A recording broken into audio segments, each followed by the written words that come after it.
ازيكم عاملين ايه؟ يا رب تكونوا بخير. النهارده حلقه جديده من سلسله حلقاتنا رخيص بس نينجا. النهارده هتكلم عن حاجه ظريفه قوي موجوده عند معظم البنات وفي بنات تانية ما يعرفوهاش، فخلينا نتكلم عنها، وهي ماسك العينين اللي بيتحط ساعه النوم. ده اللي هو بيحجب الاضاءه عن العين وانت نايمه. الماسك ده بالنسبه لي انا تحفه جدا وبيحل لي مشاكل كتيره، خصوصا لما بغير مكان نومي عند السفر. ما بعرفش انام اول ليله، وده تقريبا معظمنا كده، زائد ان انت ما بتبقيش عارفه المكان اللي انت رايحاه الاضاءه فيها ايه. فده ميزته ان هو بيحجب الاضاءه عن عينيكي تماما، بتحسي ان انت نايمه في ضلمه، مفيش اي طبعا بصيص نور لان انت اوريدي مغميه عينيكي. حلو قوي قوي. وهو طبعا ميزته كمان ان هو بيجي معاه معظم الماسكات بيجي معاها كيس جل. كيس الجل ده هو بالنسبه لي هو محور الحلقه اللي هتكلم فيها النهارده، لان الكيس ده بصراحه يا جماعه تحفه تحفه تحفه.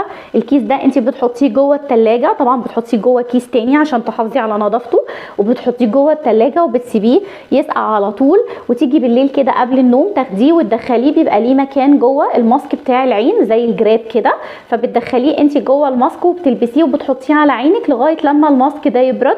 يعني يقعد بقى ربع ساعه، يقعد تلت ساعه، بيفرق جدا جدا في المنطقه اللي هي حوالين العين دي.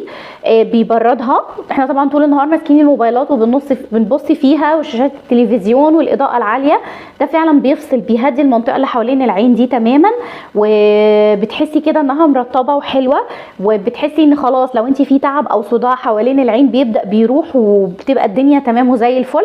بعد كده بطلع الكيس خلاص وبحطه في التلاجة تاني وبلبس ده وانا نايمه.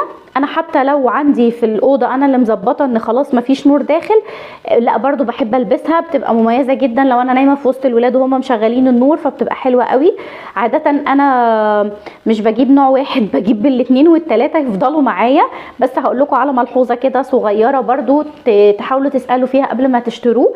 الماسكات دي في منها نوعين، نوع بيبقى الناحيه السوداء دي اللي بتتحط على العين ستان، ونوع تاني بتبقى الناحيه دي زي دي كده قماش. هاتوا القماش دي للنوم، دي حلوه قوي للنوم احسن من دي. يعني ده انا بستعمله بس في وقت الماسكات اللي هي الفلامينكو، دي اصلا ستان بره وجوه، دي بستعملها بس وقت الماسكات عشان الخامه الستان دي بحس انها بتزحلق على عيني مش مريحاني.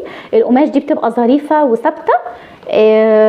سعرهم رخيص، موجودين في كل المحلات وموجودين اونلاين، واهتموا ان انتوا تجيبوا اللي هي بالكيس الجل دي علشان هتفرق معاكم قوي في ترطيب المنطقه بتاعه العين، او مش ترطيبها بمعنى ان هي ترطيب الكريم، لا بمعنى ان هي تبقى بارده ومش حاسه فيها بسخونه ومش حاسه فيها بالصداع.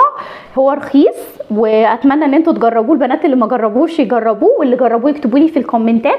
وهو بصراحه فعلا رخيص بس نينجا، وما اقدرش استغنى عنه، على طول في شنطه ايدي وانا مسافره. يا رب تكون الحلقه عجبتكم، واتمنى اللي ما جربوش يجربوا، اللي جربوا يكتب لي في الكومنتات، واستنونا في حلقه جديده من رخيص بس نينجا. اشوفكم على خير.